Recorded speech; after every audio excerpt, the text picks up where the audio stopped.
Number 11, wrist staccato.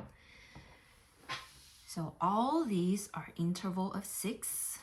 Interval means the distance between the two notes. So 1, 2, 3, 4, 5, 6. That's your beginning position, E and C. Okay, since they're all staccato, I will keep the weight light and just press halfway onto the keys. Okay, 6 beats per measure. Start slow.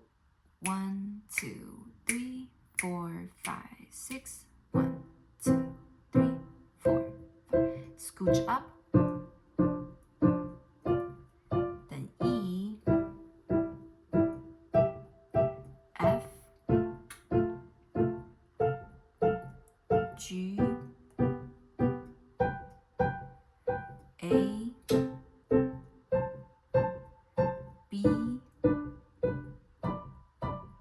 C, backwards. Right hand first, C,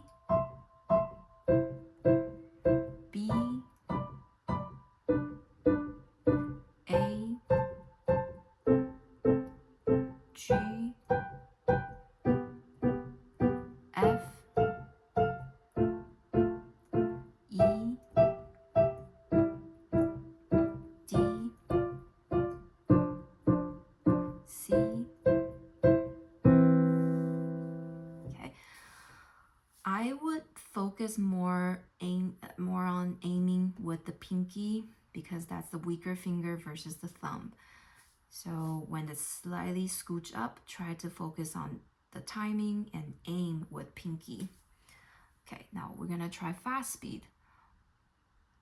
1, 2, so it'll be 1 and a 2 and not that fast.